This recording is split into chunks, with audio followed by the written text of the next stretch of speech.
ಗಂಗಾಧರ್ ಅಂಥೇಳಿ ನಾವು ಶುಕ್ರವಾರ ಬಂದು ಅಣ್ಣವ್ರ ಸಿನಿಮಾ ಸಂಪತ್ತಿಗೆ ಸವಾಲು ಮರು ಬಿಡುಗಡೆ ಆಯಿತು ಪ್ರಸನ್ನ ಚಿತ್ರಮಂದಿರದಲ್ಲಿ. ಭಾಳ ನಮಗೆ ಹಬ್ಬದ ಥರ ಆಯಿತು. ಏನು ಯುಗಾದಿ ಹಬ್ಬ ದೀಪಾವಳಿ ಹಬ್ಬಕ್ಕಿಂತ ಜೋರಾಗಿ ನಾವು ಅವತ್ತು ಅಣ್ಣವರ ಸಿನಿಮಾ ನೋಡಿ ಆನಂದ ಪಟ್ವಿ. ನಾವು ಜನಗಳು ಎಲ್ಲ ಸೇರಿದ್ರು, ತುಂಬ ಜನ ಸೇರಿದರು. ಘೋಷಣೆಗಳು, ಅವರು ಮಾಡಿರುವಂತಹ ಕನ್ನಡಕ್ಕೆ ಮಾಡಿರುವಂತಹ ಅದ್ಭುತವಾದ ಒಂದು ಏನು ಕೊಟ್ಟಿರ್ತಕ್ಕಂಥ ಅವರ ಒಂದು ಕೊಡುಗೆಯನ್ನು ನಾವೆಲ್ಲ ಸ್ಮರಿಸಿದೋ. ಕನ್ನಡಕ್ಕೆ ಎಂಥ ಇದನ್ನು ಒಂದು ಸ್ಥಾನಮಾನ ಕಲ್ಪಿಸಿ ಹೋದಂಥ ವ್ಯಕ್ತಿ ಡಾಕ್ಟರ್ ರಾಜ್ಕುಮಾರ್. ಅವರ ಚಿತ್ರಗಳು ಎಷ್ಟು ಸೊಗಸಾಗಿರ್ತವೆ, ನೋಡೋಕ್ಕೆ ಎಷ್ಟು ಚೆಂದ. ಆಮೇಲೆ ಪ್ರತಿಯೊಂದು ಚಿತ್ರದಲ್ಲೂ ಒಂದೊಂದು ಒಳ್ಳೊಳ್ಳೆ ಸಂದೇಶ ಇರ್ತದೆ. ನೀವು ಕನ್ನಡದ ಬಗ್ಗೆ ಮಯೂರ ಚಿತ್ರ ಎಷ್ಟು ಚೆನ್ನಾಗಿದೆ. ಅದರಲ್ಲಿ ಬರ್ತಕ್ಕಂಥ ಒಂದು ಸಂಭಾಷಣೆ ನೋಡಿ. ಹೊಂಚು ಹಾಕಿ ಸಂಚು ಮಾಡಿ ವಂಚನೆಯಿಂದ ಕದಂಬ ರಾಜ್ಯವನ್ನು ಕಬಳಿಸಿ ಮೆರೆಯುತ್ತಿರುವ ಶ್ವಸ್ಕಂದ ವರ್ಮ, ಯಾವ ಕದಂಬರ ವಂಶವೃಕ್ಷ ನಿನ್ನ ಕ್ರೌರ್ಯಕ್ಕೆ ಸಿಕ್ಕಿ ನಿರ್ನಾಮವಾಯಿತು ಎಂದು ತಿಳಿದಿರುವೆಯೋ, ಇಂದು ಅದೇ ಮಹಾವಂಶ ವೃಕ್ಷ ಮತ್ತೆ ಚಿಗುರಿ ತಲೆ ಎತ್ತಿ ನಿಂತಿದೆ. ಪಲ್ಲವರ ಸೊಲ್ಲಡಗಿಸಿ ನಮ್ಮ ನೆಲದಿಂದ ಬಡಿದೋಡಿಸಿ ವೈಜಯಂತಿ ರತ್ನ ಸಿಂಹಾಸನದಲ್ಲಿ ಮತ್ತೆ ಕನ್ನಡ ರಾಜ್ಯಲಕ್ಷ್ಮಿಯನ್ನು ಪ್ರತಿಷ್ಠಿಸುವ ಮುಹೂರ್ತ ಹತ್ತಿರವಾಗುತ್ತಿದೆ. ಕನ್ನಡಿಗರ ಸಾಹಸ, ಕನ್ನಡಿಗರ ಪೌರುಷ, ಕನ್ನಡಿಗರ ಸ್ವಾಭಿಮಾನ ಆ ಚಂದ್ರಕ್ಕೋಗಿ ನಿಲ್ಲುವಂಥದ್ದೇ ಹೊರತು ನಿನ್ನಂಥ ಕೋಟಿ ಪಲ್ಲವರ ನಿರಂತರ ದಾಳಿಯಿಂದ ಅಳಿಯದು ಎಂಬ ಸತ್ಯವನ್ನು ಪ್ರತ್ಯಕ್ಷ ಪ್ರಮಾಣ ಮಾಡಿ ತೋರಿಸುತ್ತೇನೆ. ಇದೇ ನನ್ನ ಗುರಿ, ಇದೇ ನನ್ನ ಮಂತ್ರ, ಇದೇ ನನ್ನ ಪ್ರತಿಜ್ಞೆ. ಡಾಕ್ಟರ್ ರಾಜ್ಕುಮಾರ್ಗೆ ಅವ್ರ ಹೆಸರು ನೆನೆಸ್ಕೊಂಡ್ರೆ ಏನು ಹಂಗೆ ಉಕ್ಕು ಬರ್ತದೆ ಸರ್. ಆ ಕನ್ನಡ, ಆ ಭಾಷೆ, ಆ ಸಂಸ್ಕೃತಿ, ಆ ಸಂದೇಶಗಳು, ಅವರು ಆ ಚಿತ್ರಗಳ ಮುಖಾಂತರ ಕೊಟ್ಟಿರುವಂಥ ಸಂದೇಶಗಳು ಎದ್ದು ಬರ್ತದೆ. ನಾವು ಇವತ್ತೆಲ್ಲ ಈ ಭೂಮಿ ಮೇಲೆ ಒಬ್ಬ ಒಳ್ಳೆ ಮನುಷ್ಯರಾಗಿರ್ಬೇಕಾದ್ರೆ ಅವ್ರ ಚಿತ್ರಗಳನ್ನು ನೋಡಿ ಇವತ್ತು ನಾವು ಈ ಭೂಮಿ ಮೇಲೆ ಒಳ್ಳೆ ಮನುಷ್ಯನಾಗಿ ಮಾಡಿದ್ದಾರೆ. ಅವ್ರ ಸಿನಿಮಾ ನೋಡ್ಕೊಂಡು ಜೀವನದಲ್ಲಿ ಅದುವೇ ಅಳವಡಿಸ್ಕೊಂಡಿದ್ದೀವಿ. ಎಲ್ಲ ಸಿನಿಮಾಗಳಲ್ಲಿ ಹೇಳ್ತಾರೆ ಅವ್ರ ತಾಯಿ ಬಗ್ಗೆ, ತಾಯಿ ಕಣ್ಣೀರು ಒರೆಸ್ತಾರಂಥ ಮಗ ಇದ್ದೇ ನಮ್ಮ ಪ್ರಯೋಜನ ಅಂತಾರೆ. ಅದನ್ನು ನೋಡಿ ನಾವು ಕಲ್ತಿದ್ದೀವಿ. ಇವತ್ತು ನಮ್ಮ ತಾಯಿ ನೋಡ್ಕೋತೀವಿ. ಆಮೇಲೆ ಅವರ ಚಿತ್ರಗಳಲ್ಲಿ ಹೆಣ್ಣಿಗೆ ಎಷ್ಟು ಗೌರವ ಕೊಡ್ತಾರೆ. ಒಂದು ಹೆಣ್ಣಿಗೆ ಪೂಜ್ಯ ಭಾವನೆ ಕೊಟ್ಟಿದ್ದಾರೆ. ಅವ್ರದ್ದು ಚಲಿಸುವ ಮೋಡಗಳು ತೊಗೊಳ್ಳಿ ಅಥವಾ ಶಬ್ದವೇದಿ, ಯಾವುದೇ ಚಿತ್ರಗಳು ತೊಗೊಳ್ಳಿ, ಹೆಣ್ಣನ್ನು ಒಂದು ರೀತಿಯಲ್ಲಿ ನಾವು ಗಂಡಸರಾಗಿ ಅವ್ರಿಗೆ ಯಾವ ರೀತಿ ಇದು ಕೊಡಬೇಕು, ಮರ್ಯಾದೆ ಕೊಡಬೇಕು ಅನ್ನೋದು ತೋರಿಸ್ಕೊಟ್ಟ ಗೌರವ. ಹೆಣ್ಣು ಅಂದ್ರೇನು ಬರೀ ಭೋಗದ ವಸ್ತು ಅಲ್ಲ, ಅವಳು ವಿದ್ಯಾದೇವತೆ, ಅವಳು ಜನ್ಮದೇವತೆ, ಅವಳಿಗೆ ಎಂತೆಂಥ ಸ್ಥಾನ ಕೊಟ್ಟಿದ್ದೀವಿ ಅಂತ ಚಲಿಸುವ ಮೋಡದಲ್ಲಿ ಒಂದು ನಮ್ಗೆ ಕೊಟ್ಟಿದ್ದಾರೆ. ಕನ್ನಡದ ಬಗ್ಗೆ ಸರ್, ಕನ್ನಡ ಅಂದರೆ ರಾಜ್ಕುಮಾರ್ ಅಂದರೆ ಕನ್ನಡ. ಇವತ್ತು ತಗೊಳ್ಳಿ, ನಾವು ಕನ್ನಡದಲ್ಲಿ ಯಾರನ್ನೆಲ್ಲ ನೋಡ್ತೀವಿ ಒಬ್ರಿಗೆ ಒಂದು ಕನ್ನಡ ಸ್ಪಷ್ಟವಾಗಿ ಮಾತಾಡೋಕ್ಕೆ ಬರೋಲ್ಲ. ಅವ್ರ ಉಚ್ಚಾರಣೆ ಎಷ್ಟು ಸ್ಪಷ್ಟವಾಗಿದೆ ಸರ್.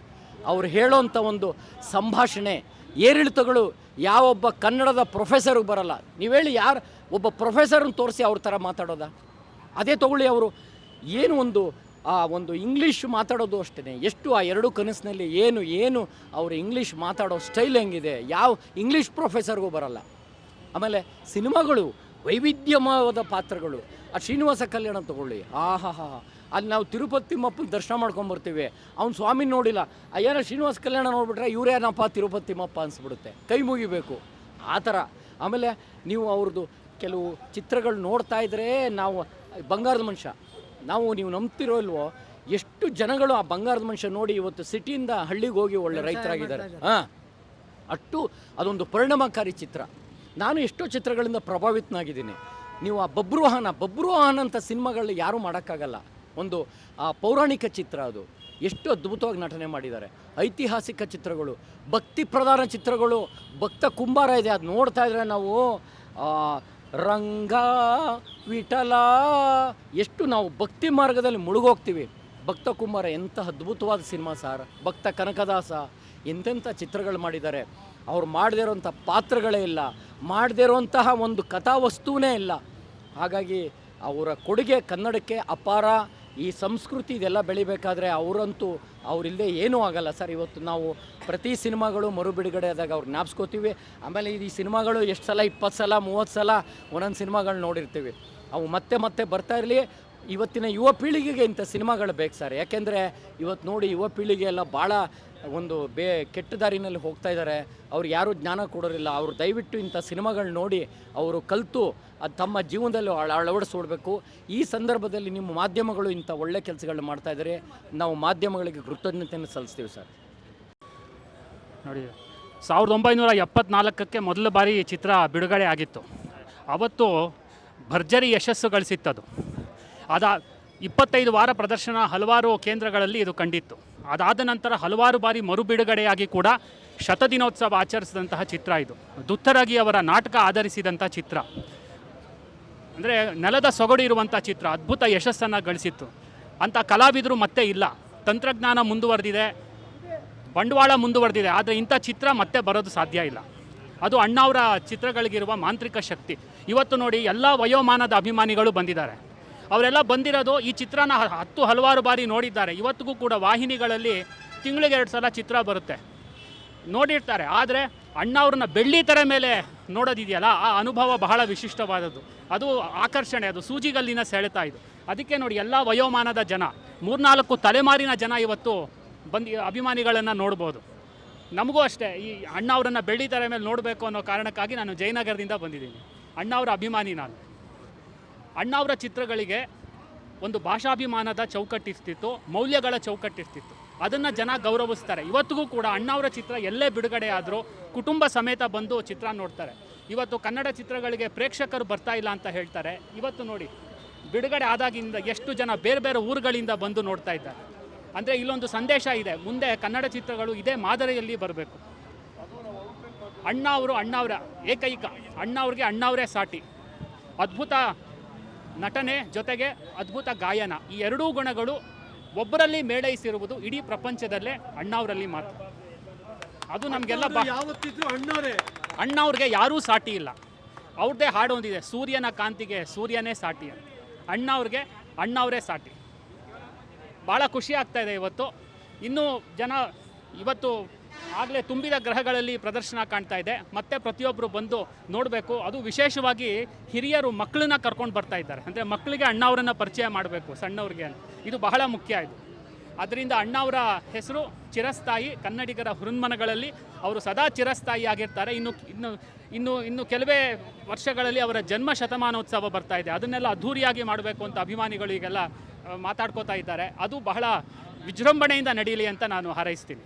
ನಮಸ್ಕಾರ. ಇದು 1974 ರಿಲೀಸ್ ಆದಾಗ ಈ ಸಿನಿಮಾ ಇವತ್ತು ಮರುಗಳಿಸಿದೆ. ನಮಗೆಲ್ಲೋ ಇವತ್ತು ಹೊಸದಾಗಿ ರಿಲೀಸ್ ಆಗಿದೆ ಅಂತ ಕೆಲವು ಜನಕ್ಕೆ, ನೋಡಿದ್ದವರು ಎಷ್ಟೋ ಜನಕ್ಕೆ ಇವತ್ತು ನೋಡೋ ಅಂಥ ಸಮಯ ಬಂದಿದೆ. ಅವರೆಲ್ಲ ನೋಡ್ಬೋದು.